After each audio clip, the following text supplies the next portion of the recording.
1947, naissance du terme soucoupe volante. 1991, 44 ans se sont écoulés pendant lesquels j'ai étudié le phénomène OVNI.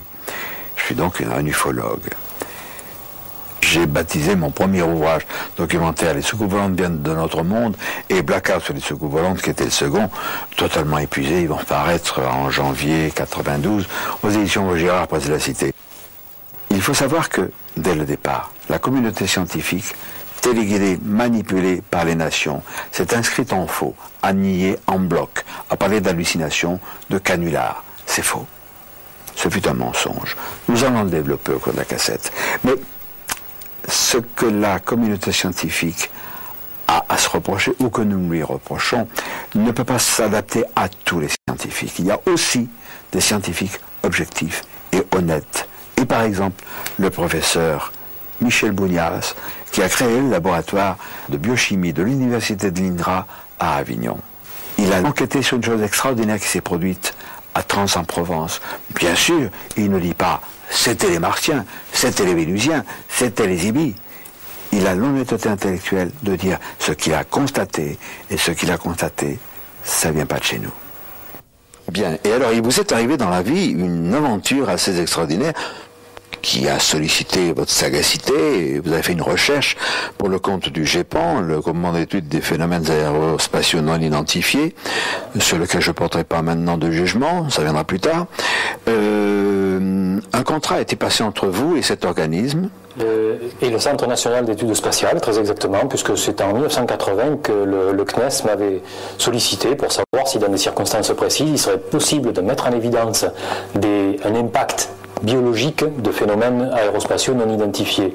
Alors je leur avais répondu que dans certaines conditions, ça pouvait effectivement être possible, et donc nous avions passé un contrat entre le CNES et le ministère de l'Agriculture pour le cas où. Une semaine après la signature de ce contrat, un habitant de Trans en Provence voit un engin se poser dans son jardin qui laisse une sorte d'empreinte photographique dans le sol. Le professeur Bounias est alors chargé d'analyser les plantes prélevées autour de la trace. J'ai donc fait une analyse très complète d'une série de plantes prélevées sur le centre de la trace, sur la trace elle-même et à des distances de plus en plus éloignées. Je passe sur les détails, en particulier mathématiques. J'ai pu montrer que bien souvent, les effets qui ont été observés décroissaient, diminuaient en fonction de l'inverse du carré de la distance. Alors ça pouvait faire penser à un phénomène, par exemple, de type électromagnétique. C'est un exemple. J'ai essayé de comparer ces effets produits à ceux de produits toxiques, de produits chimiques, de la chaleur, de sources physiques différentes, etc. Je n'ai rien trouvé qui puisse expliquer complètement les phénomènes observés, qui présentait en plus une autre particularité. Dans ces plantes, le métabolisme fonctionnait un peu à l'envers. Comme si en mettant en première, vous appuyez à l'accélérateur, vous partez en marche arrière. Et au fur et à mesure que vous accélérez, vous avez moins de consommation. Tout ça fonctionnait d'une manière anormale. Voilà. Donc il s'est produit effectivement des troubles assez profonds et liés. Donc je suis sûr qu'il y a eu des perturbations biochimiques anormales. C'est de la toxicologie, pure et simple. Ceci étant, dans la limite de ce qu'on peut affirmer au terme d'une recherche scientifique, eh bien, je ne vois pas quoi d'autre que ce qui a été décrit par M. Nicolai aurait pu produire ces effets-là. Maintenant, quant à me demander si l'engin est un objet extraterrestre ou pas, alors là, ça, moi, je ne peux pas vous répondre, bien entendu. Ce remarquable travail d'analyse du professeur Bounias a fait sauter le GEPAN, le groupement d'études des phénomènes aérospatiaux non identifiés, que nous payons avec nos impôts. Cet organisme de recherche qui a pour vocation d'étouffer la vérité. Il a sauté parce que l'analyse du professeur Bounias est inattaquable. Alors il a sauté, mais malheureusement, d'autres continuent à sévir, sous le titre de CEPRA. C'est la même équipe, c'est le même lieu, CNES à Toulouse, Centre national d'études spatiales. Le CEPRA, ça veut dire Service d'études des phénomènes de rentrée atmosphérique. Alors là, c'est toujours la même histoire, ça n'existe pas, c'est du bidon, des hallucinations. Je voudrais rappeler aussi qu'en Union soviétique, pendant la guerre froide, un individu du nom de Vichinsky procureur général du Soviet suprême, un véritable barbare, a nié farouchement l'existence de soucoupes volantes, disant que c'est curieux, on les voit dans les pays capitalistes, sous-entendu où on boit beaucoup de whisky, mais pas en Union soviétique, qui est pourtant un pays de vaste dimension. Nous savions qu'il mentait. En voici la preuve. Grâce à ce que nous déclare un éminent ufologue soviétique, Boris Churinov. Oui, j'ai été, si vous voulez, comme ça, donc ufologue privé, comme on dit, oui. Et puis, je suis rédacteur en chef et éditeur de cette revue. Pour mon livre, là, les tirages étaient importants, 300 000 exemplaires. Alors, Boris, quand on a commencé à parler des soucoupes volantes, nous, en France, les critiques, les sceptiques disaient « Oh, ça, il n'y a qu'en Amérique ». Oui, disons, en 1954, vous avez eu toute une vague. Tout à fait. D'accord. Mais chez nous, c'était le silence absolu. Et voilà, vers la fin de l'année 50, on a commencé à en parler. Mais justement, comme chez vous, disant que c'était plutôt aux États-Unis et pas chez nous, c'était de la propagande. Tout à fait. Impérialiste. Tout à fait. Oui. Pour endormir les gens. Et d'ailleurs, il y a des gens qui continuent la même chose aujourd'hui, surtout de l'Académie des sciences. Alors, vous nous avez parlé tout à l'heure, hors caméra, d'un cas extrêmement intéressant et récent en Union soviétique, c'est ce petit garçon qui n'était pas allé à l'école parce qu'il était malade, souffrant, et qui s'est amusé à faire des photos à la fenêtre. Eh bien, alors, c'était près de Moscou, à une cinquantaine de kilomètres. C'était au mois de mars de l'année passée. Et voilà ce garçon, qui est là, même, je peux vous montrer, ce petit garçon souriant. Il est resté à la maison pour ne pas aller à l'école, en disant qu'il était malade. Et voilà, il prenait des photos de son chat. Et son chat. Il en a fait 2. Comme ça, comme vous voyez ici, il y a la fenêtre. Il est devant la fenêtre, à 1 mètre, disons, de la fenêtre, à 1,50 m peut-être. Et tout d'un coup, il voit l'apparition d'un objet juste en face de sa maison. Il faut dire qu'il habite au rez-de-chaussée, et en face, il y a une maison à 4 étages. Enfin, les distances sont connues, c'est 80 mètres entre sa maison et l'autre. Alors lui, il comprend que c'est un ovni, il fait la première photo. Mais tout de suite, il s'approche de la fenêtre, il en a fait une autre, et il prend la décision de continuer jusqu'à la fin du film. Et vraiment, on peut parler de la gage. Ici, il y a quelque chose qui ressemble à 2 pattes, ou à 2 dispositifs, disons, qui s'ouvrent pour que ce petit objet puisse sortir. Mais ici, attention, ici, plus de pattes. C'est ça. Ils sont nettement séparés. Nettement séparés. Bon, nettement séparés. Et voilà, on arrive à la 8e séquence. Là, ils se sont bien écartés. Bien écartés. Donc pas de pattes, et vous voyez cet écartement. Et puis, ce qui est très important, le film n'est pas découpé. Alors, ça se présente en entier. Continuité absolue. Et chaque cadre est numéroté. Et comme ça, on ne pourra pas parler des trucs, des trucages. Enfin, moi, je vais essayer de faire un document sérieux. Des dizaines de milliers, peut-être des centaines de milliers de photographies de soucoupes volantes ou d'ovnis existent de par le monde. Nous savons aussi que ces engins se posent. D'autres s'écrasent. On a fait des études, des recherches dans ce domaine. Et à ce propos, Roger Rémy, qui est un chercheur de pointe, qui travaille à Albuquerque, au Nouveau-Mexique, il y a 25 ans déjà, m'a raconté des choses étonnantes qu'il avait vues. Il est le représentant de l'IMSA, l'Institut mondial des sciences avancées aux États-Unis, et il a eu entre les mains des éléments irréfutables, extrêmement troublants. Je rappelle, la spécialité de Marcel Vogel était d'abord un grand chimiste. C'est le père du disque dur, c'est le père du floppy disk, c'est le père des cristaux liquides chez IBM, détenteur de plusieurs brevets. Donc Marcel Vogel était un grand chercheur déjà dans le domaine de la chimie. Marcel et moi, nous avons eu entre les mains un échantillon, je vais dire un sample, un échantillon de métal qui techniquement n'a pas pu être fait sur Terre. Je m'explique, ce métal, cet échantillon de métal, toutes les molécules étaient faites de façon synthétique, été rapproché de façon synthétique, ce qui est de loin la technique du frittage, de loin la technique de la céramique, et de loin la technique de fusion du métal.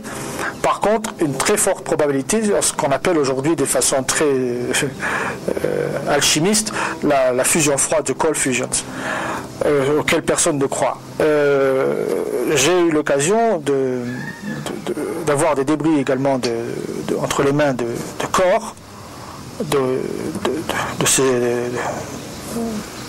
ces passagers pour des mêmes raisons d'analyse. Donc il ne fait pas de doute qu'il y a bien eu des êtres vivants qui ont craché sur Terre, qui ont été récupérés par des autorités américaines, et les malheureux ufologues qui ont été mêlés à ces histoires-là de près ou de loin ont été souvent l'objet d'accidents ou de crises cardiaques, et parfois même de chantage au silence. Inquiétant, non. Terriblement inquiétant, puisque derrière tout cela se cache une horrible vérité. Un Américain du nom de John Lee, ex-agent de la CIA, a fait des révélations fracassantes vers la fin de l'année 1988. J'ai moi-même reproduit ces déclarations dans le magazine Le Monde Inconnu en décembre 1988. Il s'agit d'accords passés entre les autorités américaines, le président Truman en l'occurrence, c'était en 1946-1947, et une espèce extraterrestre inamicale. Un organisme secret tout puissant fut créé sous le nom code de Majestic 12, autrement dit Majestic 12 ou MJ12, où il est question de gris de ces êtres de petite taille. Nous y reviendrons. Sujet tabou que j'ai abordé et développé dans mes 2 romans vérités, Ibi Alerte Rouge et L'Entité Noire d'Amouka, aux éditions Vaugirard, presse de la Cité. Ce n'est pas de la fantaisie, ce n'est pas, hélas, de la science-fiction. C'est quelque chose de vrai, d'inquiétant, qui nous concerne tous, nous, les êtres humains. Des gens sérieux, des techniciens tels que, par exemple, Robert Hastings, qui est un éminent technicien en photographie aux États-Unis, que j'ai rencontré à Albuquerque, au Nouveau-Mexique, va nous parler de certaines choses touchantes à cette horrible vérité. De façon générale, le gouvernement américain a classé top secret les informations concernant les ovnis depuis 1947. On peut dire que depuis 1953, la CIA a senti que ce problème concernait la sécurité nationale et elle a pris la relève de l'US Air Force pour la coordination des recherches concernant les ovnis. Cela continue encore aujourd'hui. J'ai un intérêt particulier pour les documents concernant les armes nucléaires.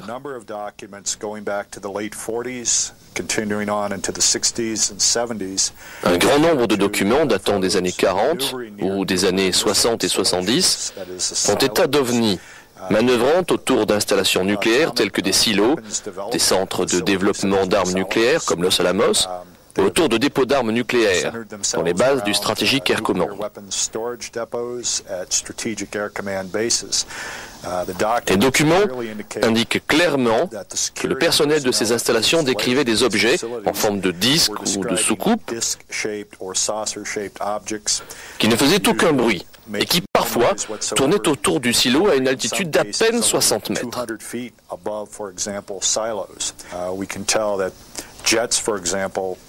Des avions de chasse ont été lancés d'une base du Montana pour intercepter ces objets, après qu'on les ait vus au-dessus de silos. C'était en novembre 1975. Les documents décrivent avec beaucoup de détails la venue de ces engins nuit après nuit, sur une période de 2 semaines, au-dessus des installations stratégiques de cette partie des États-Unis. Un ufologue français a, lui, vécu longtemps aux États-Unis, et particulièrement à Albuquerque et au Nouveau-Mexique. La région de Dulce ne lui est pas inconnue. Il s'agit de Jean-François Gilles, qui était un chercheur du CNRS, mais qui est devenu un ufologue tout à fait au courant de ces problèmes qui nous cachent les gris. Jean-François Gilles, ces êtres venus d'ailleurs, on les appelait les Ibis, E-B-E. Quelle en est l'origine? Non pas des Ibis, mais de l'appellation. Apparemment, ils ont été dénommés comme ça, ces êtres, on verra peut-être un peu après de qui il s'agit, dès 1947. dès les premiers crashs, dès le crash de Roswell, par un des membres éminents du MJ12, le docteur Detlev Monk. Ce qui occasionne, à mon avis, la confusion avec le mot les gris, the greys, the short greys, les petits gris.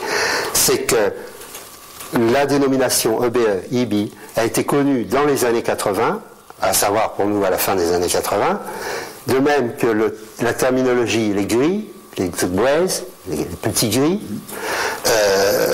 aussi à la fin des années 80. Mais l'expression gris, c'est une expression ouverte, c'est-à-dire qui était employée par les gens qui s'en occupaient, alors que l'expression EBE est une expression officielle employée dans des documents ultra secrets en 1947 et après.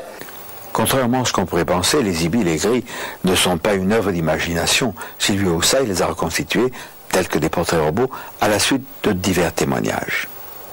Bon, et prenons l'exemple du gris. C'est à partir du témoignage de Luli Oswald, qui habite au Brésil et qui est professeur de musique dans différentes universités. Et elle a été enlevée avec un jeune garçon, ami de son fils, et ils ont subi des examens médicaux, même sexuels, enfin, et sous hypnose, elle s'est souvenue de tout ça. Donc elle a fait la description bien détaillée de ces petits êtres de petite taille, 1m30 environ, aux yeux très noirs, très perçants, au visage triangulaire. Elle parlait par exemple que la peau ressemblait à celle d'un rat mouillé. Donc d'après toutes les descriptions qu'elle a fait en public le 5 septembre 88, lors d'un congrès à Rio, j'ai pu, grâce à tous ces détails, faire ce portrait robot. Pour ce qui est de l'autre portrait robot, c'est après une trentaine de témoignages où j'ai pris tous les points communs. Et on arrive à peu près à ce personnage qui est déjà plus stéréotypé, un petit peu ce qu'on retrouve dans des films, c'est moins typé que le gris, là, poilu. Judge Andrews est un ufologue américain, un ufologue de pointe. Il est l'auteur de Extraterrestrial Among Us, qui n'a pas été traduit en français. Il travaille à un nouvel ouvrage, Extraterrestrial Friends and Foes, extraterrestres, amis et ennemis. Il va nous expliquer les dessous de ces accords secrets passés entre les IBI et les militaires ou le gouvernement aux États-Unis. La base, selon l'ire du traité, c'est qu'en échange de la technologie militaire, nous devrions donner aux gris des bases souterraines. On devrait les permettre d'enlever des citoyens américains, mais c'était compris à condition de les ramener sans leur faire du mal. En bon état. Les ramener en bon état. Et ensuite, ils avaient le droit de mutiler des animaux. Mais seulement des animaux. Seulement des animaux. Et ils devaient donner une liste des citoyens qu'ils avaient enlevés, MJ12, au chef du projet. Oui, donc, en résumé, ils donnaient de la technologie spéciale, oui, que nous n'avons pas encore, oui, en échange de quoi ils recevaient un petit pied-à-terre, oui, et la possibilité de faire quelques expériences inoffensives. C'était présenté comme une étude purement scientifique pour voir comment fonctionnait notre planète et tout cela. Mais quand ça a commencé à se gâcher, quand ils ont compris que d'abord ceux qui ont été enlevés, ils avaient mis des implants, comment dire des implants? Des implants. Des implants qui ont ensuite contrôlé ces gens comme nous contrôlons des animaux sauvages à qui nous faisons des implants. On a enlevé beaucoup plus de citoyens que n'était prévu. Parfois, ceux qui ont été enlevés disparaissaient à tout jamais. Bref, que ça devenait une situation hors de contrôle. Et c'est à ce moment que d'après John Lear, il y a eu une dispute au sein de MJ12 et il y avait ceux qui voulaient continuer à supprimer les informations, des autres qui voulaient tout dire au public pour les avertir de la catastrophe. Les gris souffriraient d'une grave carence génétique. Carence qu'il compenserait grâce à des enzymes prélevées sur des muqueuses de mammifères vivants. C'est l'explication des nombreuses mutilations animales constatées dans certaines parties du monde, et notamment aux États-Unis. Les humains, eux aussi, sont visés dans le cadre de ces expériences génétiques. Il y a 2 cas. Là, bon, j'ai pas les noms dans la tête pour l'instant, mais on les trouve dans des tas de publications maintenant, de femmes qui se rappellent avoir été enlevées. L'une, dans un cas, c'était parce qu'elle avait assisté avec sa fille à la mutilation d'un veau. Alors voilà pourquoi on peut faire la connexion, le rapprochement aux histoires de mutilation de bétail. Donc cette femme a été enlevée avec sa fille, et évidemment elle avait très peur de subir le même sort que le veau, qui a été mutilé, une mutilation classique, les yeux, la langue, les parties sexuelles, pendant qu'il était vivant, bien sûr. Et à cette femme, on lui dit non, calme-toi, ça ira très bien. C'est juste un avertissement, quoi, en fait. Bon, et puis il y a un autre cas. Et il semble qu'une partie, bon, il y a une phase en ovni, et après, ça se passe dans un endroit souterrain. Alors pourquoi on dit que c'est souterrain, finalement, je suis bien en train de le dire. Il y a toute l'enquête qui est à refaire. Mais, bon, là, effectivement, tout d'un coup, je ne vois pas si ça peut être dans un lieu très grand. Il semble que ce sont les personnes qui ont eu un sentiment intime qu'elles étaient sous terre, qu'on leur a dit. Bon, voilà. Et puis il faudrait dire à nos amis européens qui eux ne sont pas au courant parce qu'on n'a rien révélé. Il n'y a que nous, les ufologues avancés, qui avons répandu cette information. Il faut dire que les enlèvements de personnes sont nombreux aux États-Unis, en particulier les femmes.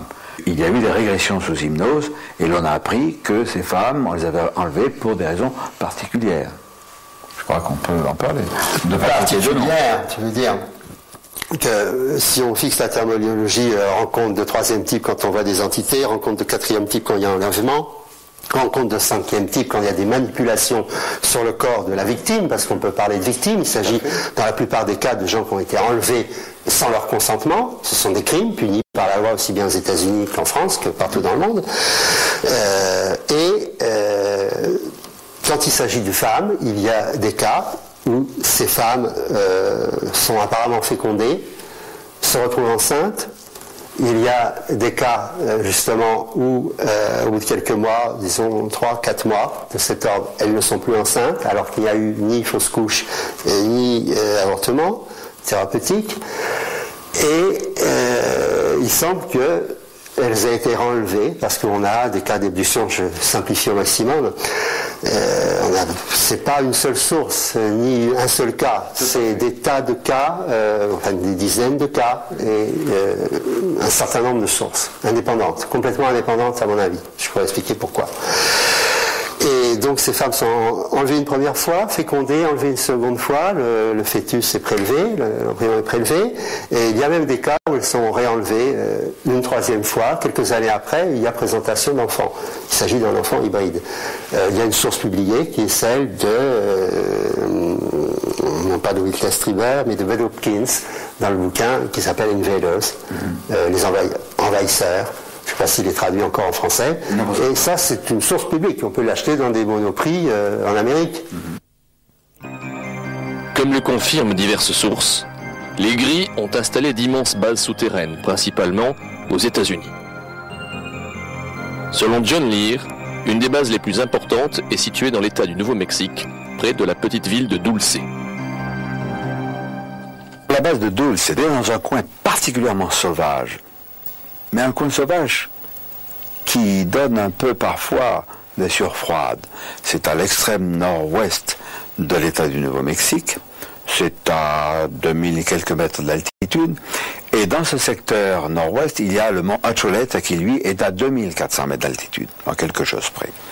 Alors, ce qui est curieux, c'est que cette base, dont on pense qu'elle est une base leader, elle abriterait non pas 5000 IBI, comme je l'ai indiqué dans IBI Alerte Rouge, mais environ 18 000, ce qui présuppose une base très importante. Ce coin sauvage est sur la réserve indienne Jicarilla. Ce sont des Apaches. Nous étions, quelques amis et moi, dans la région vers le milieu du mois d'août 1991. Nous avons vu ce secteur, c'est impressionnant. Nous avons interrogé des gens qui reconnaissent qu'effectivement, il y a plusieurs passages d'OVNI dans la région. Nous n'avons pas pu voir cette base. Nous espérons y retourner un jour. Je ne suis pas sûr que nous puissions la voir. Et on n'est pas sûr non plus d'ailleurs d'en revenir. Ça, c'est une autre histoire. Alors, voici 2 témoignages importants. J'étais alors dans le désert au sud de Belen, au Nouveau-Mexique. Il y a une route qui va à Montener et j'étais à 8 km au nord de cette route.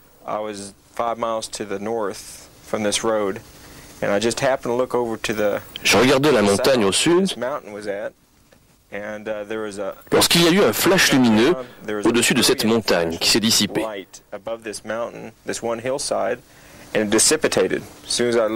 Et quand je suis allé sur place pour examiner, je n'ai pu trouver aucun débris d'aucune sorte. Ce soir-là, avec tous les gens qui étaient... c'était au pied du mont Archuleta. Du mont Archuleta, mais en fait on était déjà sur les hauteurs. On était parti très haut et on dominait tout le mont Archuleta. On était en haut du mont Archuleta et on était sur un plateau. On avait trouvé un plateau pour camper et on avait fait un très bon barbecue que Gabriel Valdez nous a préparé admirablement. Le plus jeune fils de Gabriel dit « Look », mais très fort, un look qui a surpris, une exclamation. Et on a tous levé nos têtes à ce moment-là et on a vu au-dessus de nous, dans le ciel qui était à ce moment-là devenu vraiment très noir, très après le coucher du soleil, on a vu une lumière mais qui semblait éclairer toute la montagne, qui a formé un boomerang au-dessus de nous. Ça n'est pas parti droit, c'est parti, disons, de l'ouest et c'est allé à l'est. Et ça paraissait pas très loin de nous, en fait. Et comme tu verrais un nuage au-dessus de toi, et d'une intensité extraordinaire. Je veux dire, j'ai jamais vu ça. J'ai pourtant vu des tas d'avions, j'ai vu des tas d'objets familiers voler.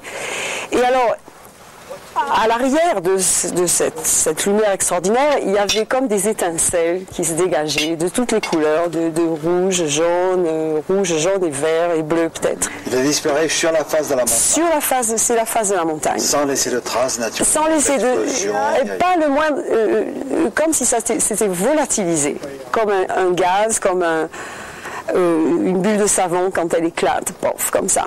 Et Gabriel a aussi dit, je vous l'avais dit, on les voit tout le temps. Et effectivement, ce phénomène n'est pas rare à Dulce. Pour nous, c'était extraordinaire, c'était la première fois. Mais il disait que les Indiens témoignent d'au moins 2 apparitions comme ça par mois. Au-dessus de la montagne, ils les voient tellement qu'ils n'y font plus attention. Au-dessus du mont Archuleta. Au-dessus du mont Archuleta, essentiellement, toujours au-dessus de cette montagne. Comment une telle vérité a-t-elle pu être cachée, maintenue sous le boisseau par les autorités? Lorsque le Majestic 12 a vu le jour, dans le courant des années 40, cet organisme créé à l'instigation des Ibis, de ces êtres des bases souterraines, les autorités américaines ont contrainte, fait le blackout, fait le silence et la censure. D'abord, en essayant de convaincre le monde scientifique que les ovnis, les extraterrestres, les soucoupes volantes, tout ça c'était de la foutaise et que ça n'existait pas. Beaucoup de savants à l'époque ont marché parce que ça entrait dans leur propre vue. Ça les gênait que nous ne soyons pas les seuls à être les plus beaux, etc. Bon. Après coup, il fallait véhiculer ces mensonges, cette intoxication criminelle, on peut le dire. Et pour le véhiculer, qu'est-ce qu'il fallait? Les médias.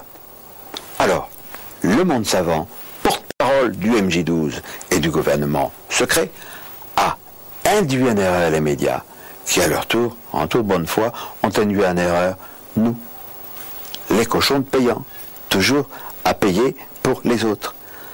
Alors attention, méfiez-vous, amis, des déclarations officielles, quelles qu'elles soient, touchant les ovnis. Elles sont fausses.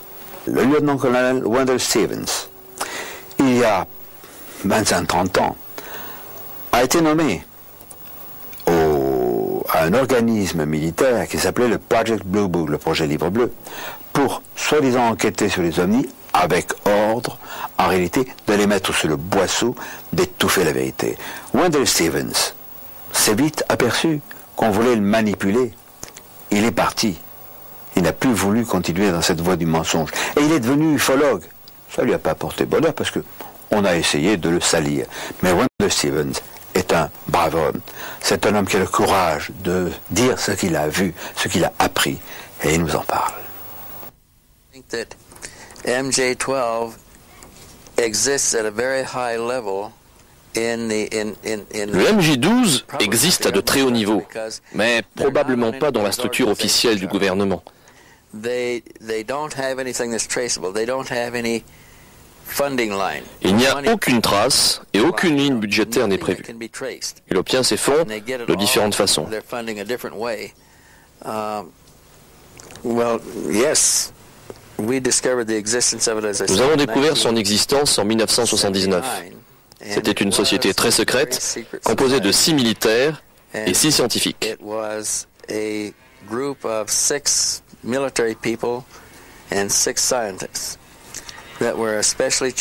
Ils étaient chargés d'enquêter et de maintenir le secret sur tout ce qu'ils pourraient trouver relié au phénomène OVNI. Nous avions créé des équipes de récupération dans différentes parties du pays, ceci afin d'anticiper les problèmes à venir.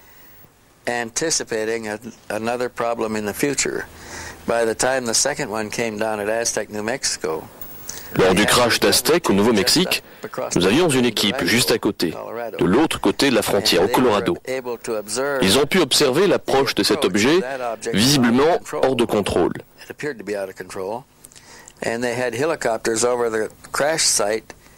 Il y a eu des hélicoptères sur le lieu du crash moins d'une heure après l'écrasement.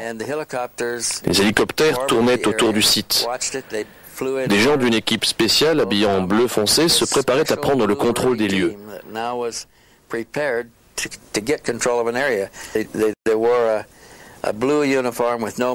avaient un uniforme bleu sans marque que je connaisse, ainsi qu'un béret bleu. Ils ont pris en charge le secteur et ont fait partir toutes les autres autorités policières.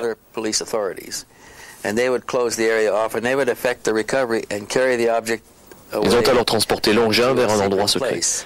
Nous pensons qu'il y a des résidus de ce crash dans un laboratoire près d'ici, ainsi qu'à Los Alamos et à la base 51 au nord du Nevada, et peut-être à d'autres endroits.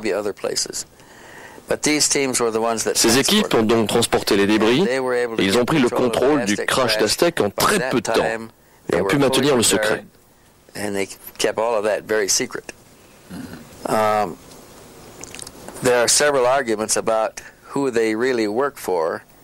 Il y a plusieurs arguments en ce qui concerne les personnes pour qui ils travaillent, mais les membres clés du gouvernement sont également souvent membres du MJ12. Plusieurs officiers étaient membres du MJ12 et peut-être encore maintenant.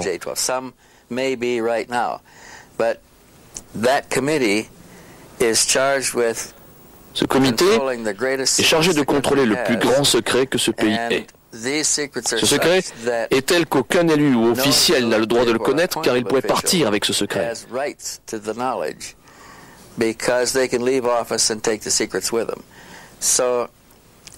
Donc, un officier ou un officiel du gouvernement doit avoir un besoin très spécifique pour avoir accès à ces informations. Et généralement, il est englobé dans le groupe ou la société, ainsi il ne divulguera rien. Nous avons déjà parlé de censure, mais il est peut-être bon d'aller plus avant dans ce domaine controversé, mais malheureusement sournois et bel et bien réel. Et ce qu'on a noté, c'est que le grand public est tellement conditionné par 40 ans de mensonges qu'il prend tout ça à la rigolade. La presse sérieuse ne parle des ovnis que pour rigoler, tandis que les tabloïds, ils font une censure à l'inverse. Ils exagèrent tout, ils en rajoutent, on exagère et réduit à l'absurdité de cette façon-là. Et c'est très instructif que, par exemple, les tabloïds, le National Enquirer, le propriétaire, c'est en effet un ancien du CIA. Les médias ne sont pas les seules victimes. Il y a aussi des personnes, et vraiment victimes. Par exemple, Tout d'abord, on a nié l'existence du MJ12, c'était facile, ça rendait service aux canailles de la science et aux canailles des médias qui sévissent de par le monde, mais il y a quand même des documents.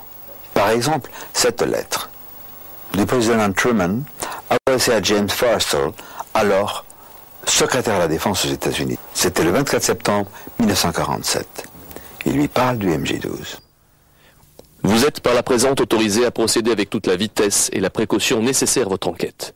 Ce sujet devra être référé exclusivement comme Opération Majestic 12. James Forrestal a exigé du président Truman de révéler la vérité au Sénat.